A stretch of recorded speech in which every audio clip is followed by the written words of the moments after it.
Okay, guys, so Overwatch 2 came out about a week ago, and I actually have no idea how to feel about this game still. I have no clue where this franchise is headed in the future right now, or I don't even have a gauge on what it is that people currently feel about it.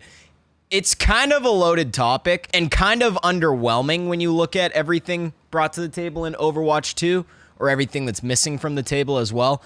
But I don't know, we're going to get into it a little bit here and figure out what's up with this thing. The strange thing here is there isn't enough meaningful changes to, respectably call this game a sequel, but there's still, some real subtle and, pervasive changes across the entire game right now and how the game modes play that do make a huge difference. So it's really tough to, actually gauge how much of a step forward this is for Overwatch. But I think overall, it's starting to go in a better direction than it previously was, but there's still some issues. The current state of Overwatch kind of reminds me a lot about what everything was like when Halo Infinite came out almost a year ago, although it's not in nearly as bad of a spot as Halo Infinite was when it launched. It does have a lot of the same, similar problems that have me kind of worried. And I mean, Overwatch was always a more popular and relevant game than Halo is these days. So Halo Infinite was a much bigger deal for 343 to hit on that.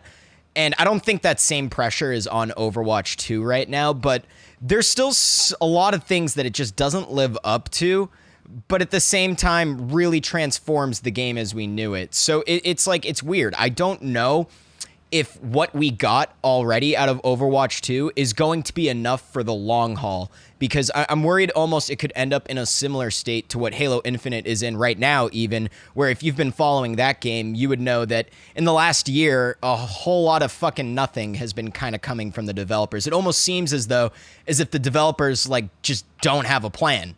And that's kind of the case here with Overwatch 2, but maybe a little bit more organized. And it's just it's strange because I'm really enjoying and playing the game a lot right now with my friends. And I'm enjoying it more than I ever have. But there's still I don't know how long this is going to last. Now, I first started playing Overwatch all the way back in 2016, the very first week that it came out.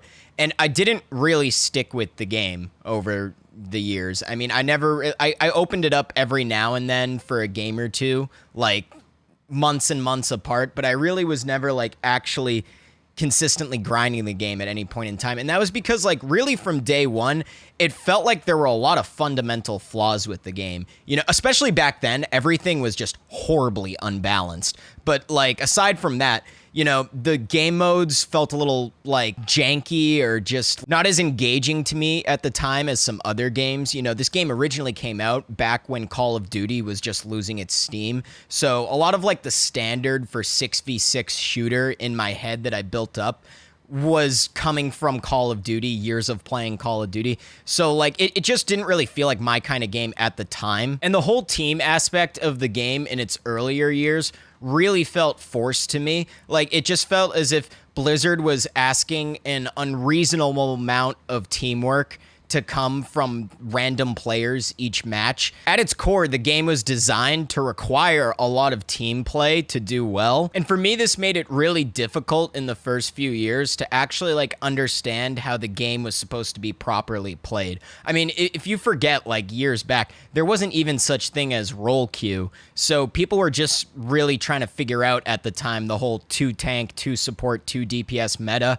And realistically, back then, everyone was just picking damage characters because they were the most fun to play. So the game had already come a long way before, the last time I really seriously played it back in its early days.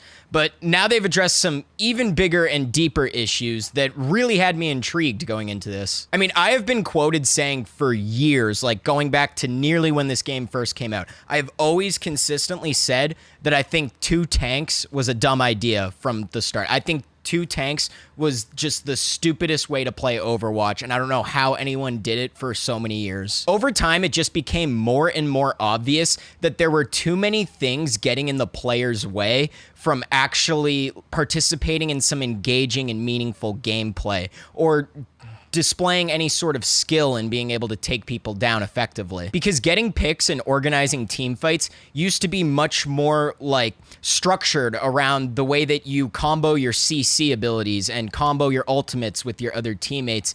And it wasn't as much of like a shooter or an actual like competitive game as much as it was like this almost team puzzle game, just trying to like play this chess match with the other team. And removing one tank from role queue, as we can see now, because now the game is currently 5v5 as opposed to 6v6, you can already see the massive difference that it makes in just like allowing people to get in the flow of the game. It's less of a grind and more of a give and take for the player. I mean, before you would have to always worry about draining 2 giant bullet sponges and dodging everyone's stuns or different types of slows. Whereas now it feels like you could focus on more of the shooter aspect behind Overwatch. And the game flows so much more smoothly when there aren't as many things getting in the way of your team fights. With less shields, less hard CC, and one less tank to deal with, the game just kind of has bigger swings in momentum than it ever used to have. It's much less slow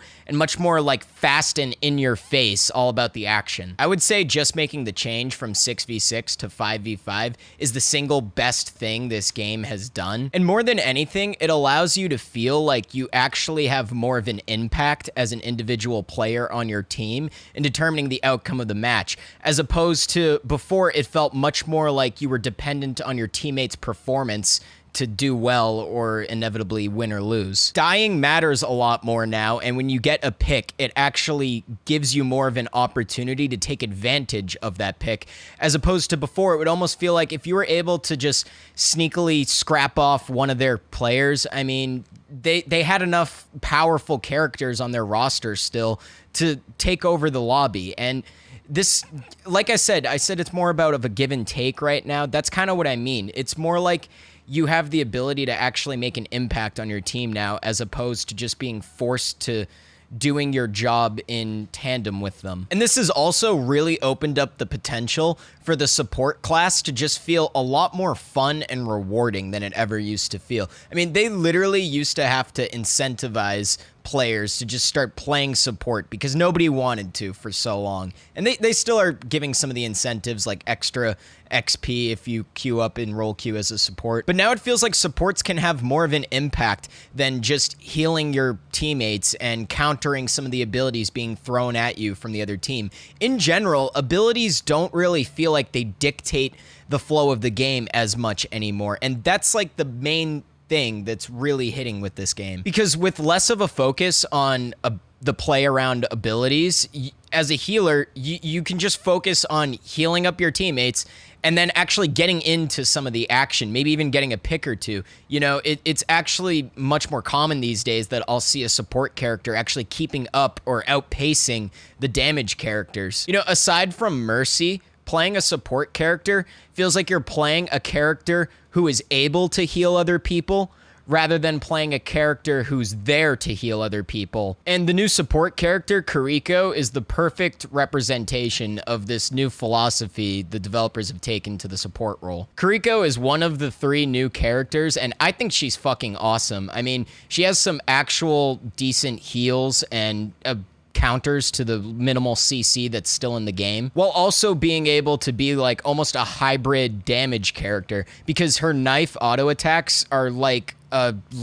slightly less powerful Hanzo arrow. So they pack a real punch, especially when you land a headshot, and you could really pop off with her. And it looks like going forward with the characters that are going to be coming out in the future, it looks like there is just more of a philosophy towards making these characters fun as opposed to focusing on the strategy behind these characters as they come out. So removing a tank character from role queue really allows everyone else in the lobby to like breathe and actually bring some chaos to these team fights, as opposed to how controlled and contrived team fights used to previously feel. And this opens the door for supports to have a more meaningful impact beyond just like healing your teammates. And there's no hard CC stunning you over and over and just totally halting your flow of the game. But as big of an impact these slight changes have in removing the damage character and removing hard CC, that's really all we got though. This is really the only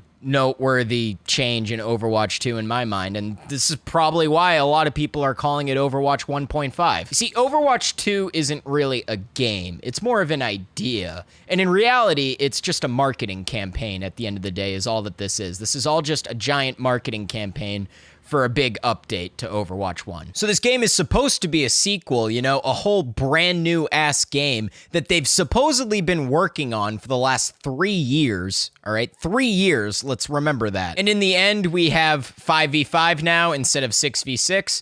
We have 3 new characters and less CC abilities, and that's quite literally it. Like, there's literally almost nothing else new about the game. The UI, maybe it looks prettier. I'll give it that. Originally, there was a lot of buzz around the PvE modes that they were supposed to be incorporating, and even a campaign that they were supposedly working on.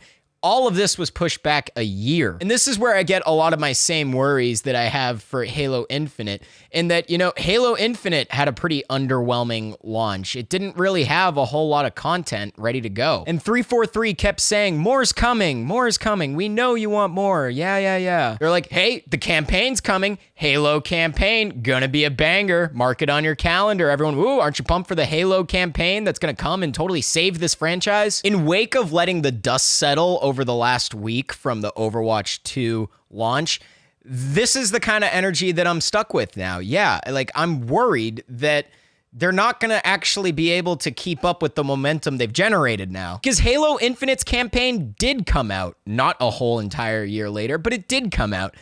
And it really didn't save the game. I mean, fuck, like no one really talks about it anymore. And these days, people have more to complain about Halo that's still not being addressed than they have to praise about the game. I mean, it's barely changed since it came out. So I feel like these changes brought to the table in Overwatch 2 are big and are expanding the lifespan of this game. They're giving it a good chance to thrive in the future with what they've already done. But I'm really just not convinced yet that this game will keep its hype. I mean, this game has to compete with Apex Legends, Warzone, Fortnite, all the other popular competitive online multiplayer shooters it has to compete with. And as much as people have problems with all of those other games I just listed, they're not clamoring for more content like Overwatch fans seem to be right now. You know, as much as this really breathes new life into the gameplay and makes me want to play it more, I don't know if I'll be able to say that a few months from now. Because right now it feels refreshing. It feels like I can breathe in my matches and I'm having more fun. But what about when the game starts to feel stale? You know, we only got 3 new characters. Think about that. They had 3 years and they come out with 3 new characters. Not only should there already be more characters, but outside of trying the new gameplay out, what more do I have to keep me invested in Overwatch 2 right now? I don't have a campaign to try out. I don't have all these other PvE modes that they supposedly promised or anything like that. And this game just feels like Overwatch 1. Minus a tank character. Now, I know I sound like a broken record, but I really can't state this enough. Removing a tank character from the lobby has been the greatest change to Overwatch since it came out. But you didn't have to call it Overwatch 2 to do that. And now that we're discussing some of the things I want to bitch about right now, how about I bring up one of the few things about this game that actually has had a significant overhaul, and that's the way that Blizzard is monetizing Overwatch from here on out. So the biggest news is this game is now free to play, which I think is good. I think that that's how it should have been already. And now loot boxes are gone, but they've been replaced by a battle pass. And the store itself has had such an overhaul where everything is more expensive than it ever used to be. And this has totally fucked up the progression system where now it doesn't even feel like there is a progression system because there's no like legitimate way to actually play your way into earning any rewards. The only rewards you can play for in this game is achieving a higher rank. And if you're not even that invested in ranked play, then that's kind of a moot point because you're probably looking for some other things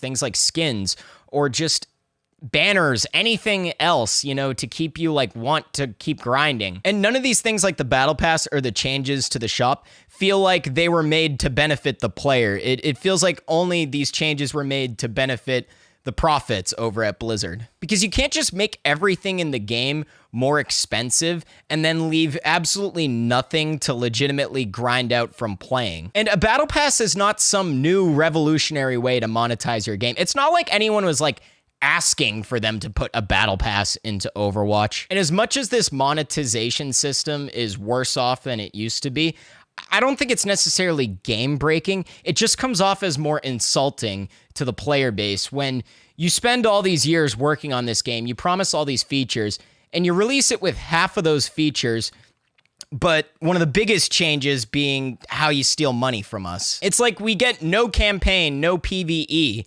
but we get to spend more money? Like, then no, that's not what anyone wanted, you know? And at the end of the day, this still leaves us with the big problem with, like, outside of playing ranked, I mean, what reason do you have to play Overwatch exactly? When you're not ranking up, how are you going to feel like you're progressing? Or how are you ever going to feel like you have enough options at your disposal to have fun with this game when all you can do is just really grind unranked, and that's kind of it. You're not even going to get any like skins out of putting hours into this game. So currently, as it stands, Overwatch 2 isn't really a sequel. It's really just a good excuse to play Overwatch now again. And if you've never played Overwatch before and are looking to give it a try, I think this is the perfect time to do it. I think it's a great time to try Overwatch and to put some time into it. If it's been a minute since you've hopped on Overwatch, go log in and check this out. I mean, it's worth giving a little bit of your attention to for now. But we're all gonna have to pay attention to where this is going because I really just don't know where it's going. I think these changes do make the game more fun right now, and that's a good sign for this game for years to come. But as it stands, it's also very underwhelming, and there's not a whole lot else being brought to the table. So I can't really call this game a disappointment because it's gotten my interest for sure. But I also can't really say that they've delivered on a whole lot of anything, really. Overwatch definitely needed this new interest to be sparked from the community because the game has been in rough shape for the last few years with the fan base. But at this point, everything that Blizzard decides to do over the course of this next year is really going to determine what the future of this game is going to look like. This game has definitely been revived and taken off of life support, but right now it's not enough, and we're just gonna have to wait and see when it'll ever be enough. My hope is just within the next year we get some more updates on some of the cut content that hasn't come out yet, and I hope that they start to just tweak a little things in the shop and the battle pass, you know? It's kind of sucky that they're locking Kiriko behind the battle pass. You have to buy the battle pass right now if you want to play Kiriko, or you can level up the battle pass for free and unlock her that way, but that's gonna take you a while. So go give Overwatch a try and go tell your friends, hop into some games, see how you feel, and then come back here and leave a comment a few months from now. Let me know how you're still feeling about the game, because I'm really curious where this is gonna end up. I have no clue, man. I hope it doesn't end up like Halo Infinite, but I'm worried, and I'm just gonna focus right now on having fun with it like I have been. So I hope you guys can as well. Thank you guys a lot for watching. These are my thoughts on the game. And you can come check me out streaming it if you pop in at the channel later today. But I hope you all have a great day, and I hope you guys have been having fun with Overwatch too. So let me know what you guys think in the comments.